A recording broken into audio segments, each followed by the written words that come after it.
Hey everybody, just a quick lecture here about species diversity in communities. This is chapter 19 in your textbook, and let's get started.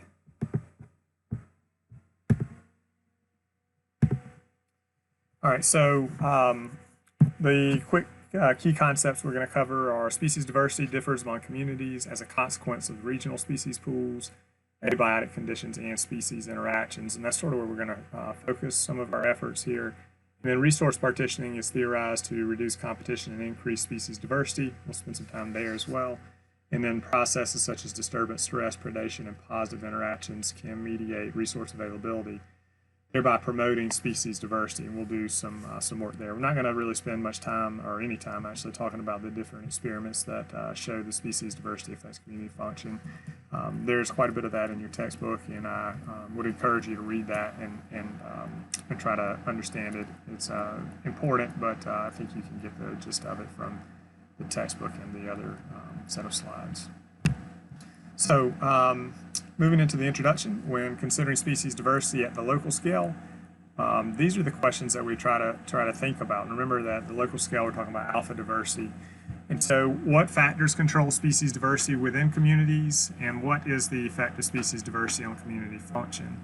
And so in the last module about species richness and diversity, I did a quick demonstration in Excel as well as in R. And in the R example, I talked about some of the analyses that I did in my dissertation, looking at how communities of aquatic macroinvertebrates changed as you move downstream from a dam, and how the habitat sort of structured that community, and the abiotic factors structured that community. So that's sort of what we're trying to get at with this chapter. All right, so on to talk about community membership. And so landscapes are made up of a patchwork of communities of various types. And you can easily see that if you can get up in an airplane, for example. You can look down and see that this really big patchwork of particularly plant communities and how they differ. You can do this too if you get up, in on top of a high mountain somewhere. And even driving, you can drive through areas and you can tell that the landscape is a patchwork of various communities. So how do collections of species end up coming together to form different communities? One of the ways to answer this question is to consider the factors that control species membership in the communities. And membership in the community depends on several things, sort of this regional species pool. So there has to be a group or a pool of species that are available regionally. And then you have to think about their ability to disperse, so their dispersal ability, the environmental conditions that are local. And that can be, we're talking about the region, we're talking about more specifically to this local area, so the local environmental conditions, and then the individual species interactions that take place. All of those things sort of structure the community, and is represented over here on the left, on the right. And you can see that they act in this example, they call them sort of filters. So they act as filters that can include or exclude different species depending on what the species pool is at the uppermost level, and then how they can disperse, and then the environmental conditions locally, and then finally down to the local species interactions. So what is the regional species pool? Remember, this provides the upper limit on the number of types of species that can be present in a community. So if there is not a species present regionally, then it cannot be present in a local community. And then you can think about dispersal. So this is what supplies species to the various communities. So regionally, there may be a big species pool, and so how able are certain species to disperse and move into unoccupied territories locally? Sort of what we're talking about. And so the importance of dispersal can be seen in cases of non-native species invasions. And I'm going to provide you guys with a follow-up lecture by a friend of mine. He's a doctoral candidate in our lab, Jeremy Dertine, and he's going to talk about invasion ecology. So look for that as well. And so humans have really expanded the regional species pools because we serve as vectors for their dispersal. And a really great example are zebra mussels, which have come into, for example, the Great Lakes, and they come in through the ballasts of ships. They get transported across very large areas, end up in the Great Lakes, and they, interestingly, they have actually cleaned up the Great Lakes to the point where you can see great depths in the Great Lakes. They are certainly an environmental nuisance species, and they have actually outcompeted a lot of freshwater mussels in the Great Lakes, but they've really done a fantastic job cleaning the Great Lakes, maybe overly so. So environmental conditions, remember we talked about, is one of the other filters, and this is the idea that species may be able to get to a community, but they're unable to tolerate the environmental or abiotic conditions. So they may be able to transport it there, but maybe when they get there, the conditions are too hot or too cold or too salty or something like that. And so we can't, however, in spite of that fact, we can't really rely on physiological constraints to exclude invaders. And so this is one of the things that invasion ecologists try to think about, and how do we exclude invaders, and we can't really depend on physiological constraints to do that. Now, it's sort of difficult also to study invasion ecology, because a lot of the invasions that take place are not successful, so it's hard to understand what it is that excludes invaders. And then lastly are species interaction. So the coexistence with other species is also required for community membership. So they got to be able to coexist with these other species. Other species may be required for various things such as growth, reproduction, or survival. And we've talked about a lot of those different interactions previously. Species may be excluded by competition, predation, parasitism, or disease. Some non-native species do not become part of the new community for reasons that we discussed just a second ago. And then biotic resistance, and this occurs when interactions with the native species exclude the invader, and this can be of various sorts, where, for example, an herbivore might eat all of the invasive plant species, and so they don't have the opportunity to reproduce or get a grasp and overtake an area. Climate change may facilitate species invasion, so there are 5 potential consequences for invasive species. First are that they can alter the pathways of transport and introduction. So an example is this non-native European green crab in the San Francisco Bay, which colonize the northern Pacific estuaries in El Nino years that are warm, when the coastal currents get changed. So they can get into the estuaries during El Nino years. And then the alteration of environmental constraints due to climate change. And so normally the green crabs couldn't survive in these cold winter months, but if they can persist if there are warm winters due to El Nino events, and so they have greater survival, growth, and reproduction in those years and can persist longer. Third is that the alteration of the distributions of the existing invasive species. So if estuary waters get warmer, then the green crabs cannot merely exist in small populations, but could really increase throughout the enhanced survival and reproduction. So you can think about how rapidly new species can take off. Remember looking back in our population ecology and thinking about the lambda or R value, and how quickly they can increase their numbers if environmental conditions are favorable. And then number 4 is the impacts of non-native species can be altered. So today, green crabs stay in the warmer parts of the estuary, and native red rock crabs dominate the colder areas. However, as temperatures continue to increase, this is likely to favor green crabs and will have a greater impact on the estuarine community. And then 5th is the effects of management on non-native species. So there will be a variety of strategies that will have to be adapted to maintain control and efficacy. And the currently green crab management is minimal, but if warming leads to population increase, then there's going to be a lot of needed active management. All right, moving into resource partitioning. And resource partitioning is simply the idea that competing species are more likely to coexist if they use resources in different ways. And you can think about this probably in your home environment. So if there's a common TV and everybody wants to watch it at the same time, then there's not a lot of coexistence, or other resources that might be important, a car or something like that. So we can think about each type of resource as varying along a resource spectrum. So you could think about your TV, your car, maybe it's spread out that somebody needs it in the morning, somebody needs it around noon, somebody needs it in the afternoon. And so these can represent different nutrients, prey sizes, habitat types, etc. This is a pretty simple model, and in this model, each species resource falls on a spectrum of available resources. The assumption is that the greater the overlap of resource use, the more competition between species, and the less the overlap, the more specialized species have become, and the less strongly they compete. So this is a figure on the right we'll talk about here in just a second, but basically if species have high degree of specialization, it can result in less competition and high species richness. In other words, it can be lots of species in a given area because they have specialized to specific resources. And then if there are more species that can be packed into a community, if this overlap is really small.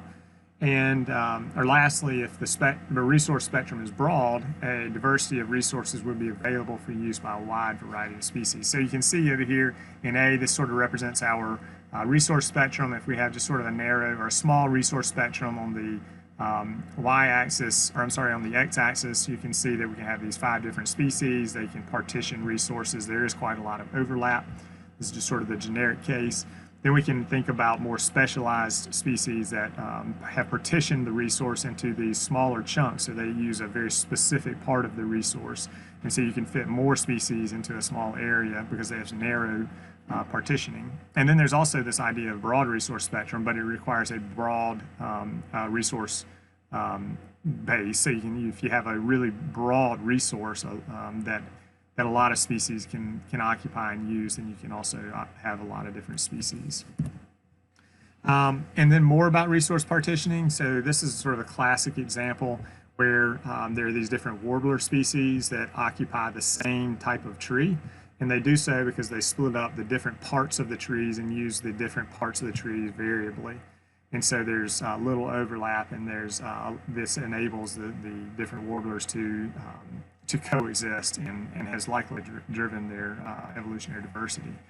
And this is sort of an example here where if you look at foliage height diversity, so the more diverse foliage there is, and then you have higher species diversity of birds. So you can see this sort of linear relationship that exists.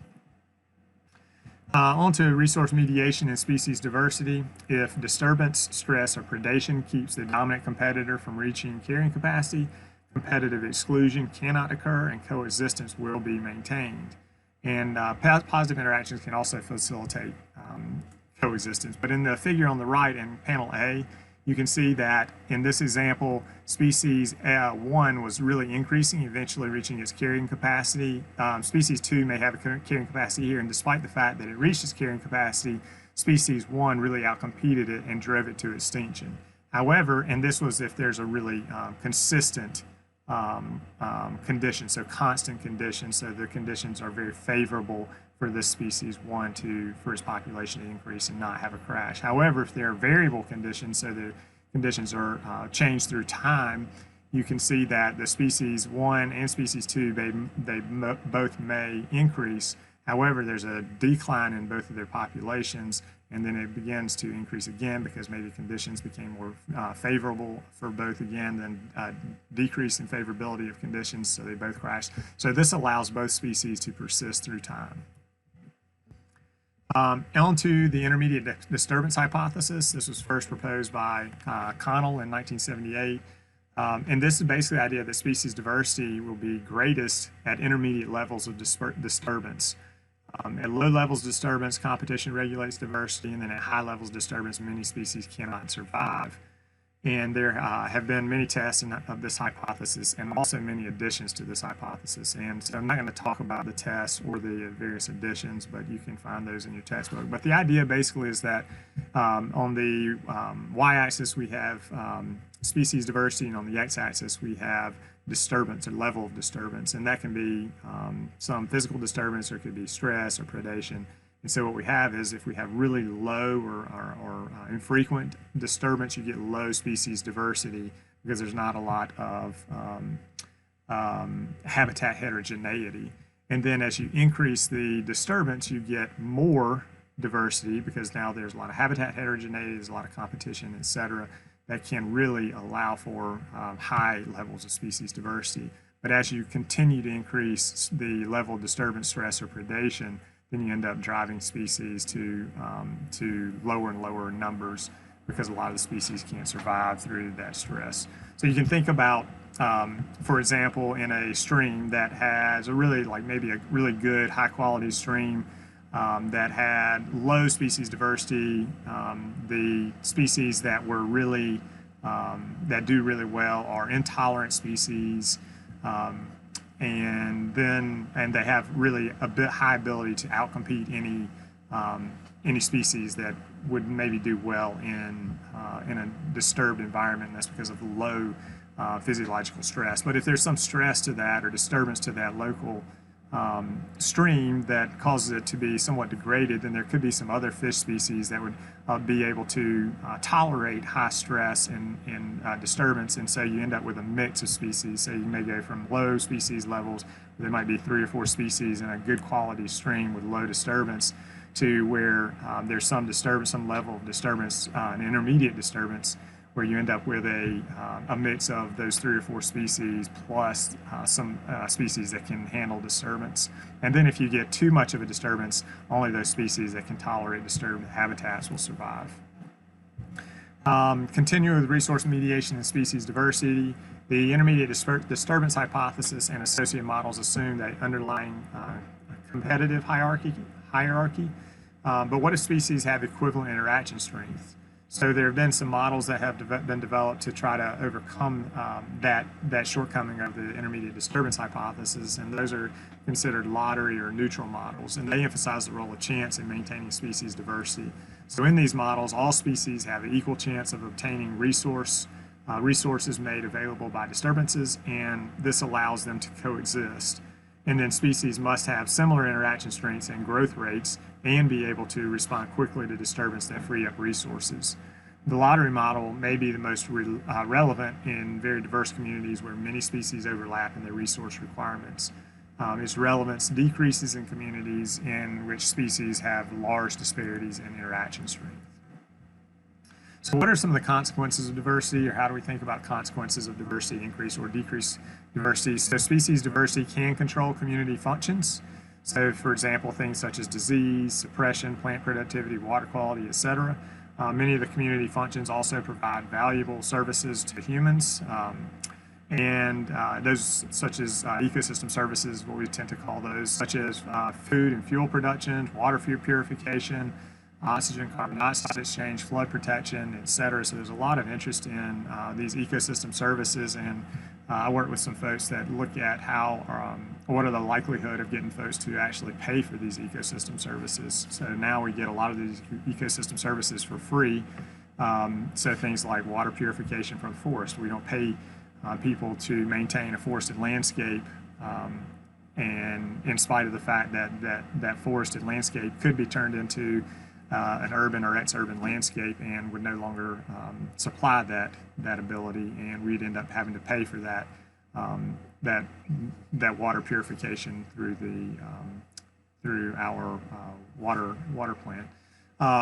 And then diversity stability theory is a long-standing idea in ecology that species richness is positively related to community stability, and the tendency which is the tendency of the community to remain the same in structure and function, or to return to after a disturbance. And so this gets back at sort of the idea of alternate stable states.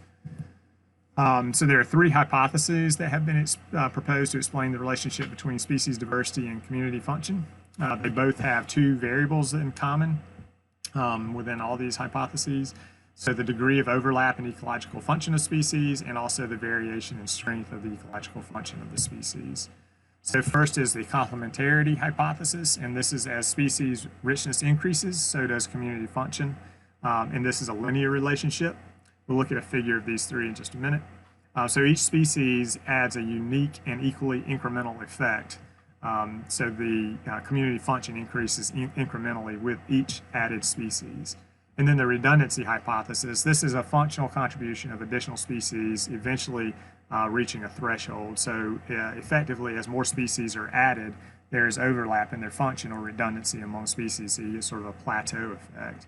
And then the idiosyncratic hypothesis, and this is the idea that the strength of the ecological function varies a lot, and some species have a really large effect while others have some minimal effect. And so the addition of a dominant species will have a really great effect on community function, producing a curve that is idiosyncratic in shape or somewhat stochastic. And so you can probably, there are examples of each of these where each of these hypotheses can explain community structure. So it's probably not one of these is the hypothesis that is likely the quote right hypothesis to control community function is likely variable from in space and time. So if we look at this figure, this is the last figure here that we'll look at with regard to those. The complementary hypothesis, remember that as species richness increases, community function increases linearly. And then redundancy hypotheses, there's a level where any additional species richness doesn't make any additional contribution to community function, so it plateaus. And then last is this idiosyncratic hypothesis, where you have this really large change in the or idiosyncratic shape to the curve because there's one species that's added and it has a really large effect on the community function. And with that, we will end here, and I look forward to seeing you guys again soon.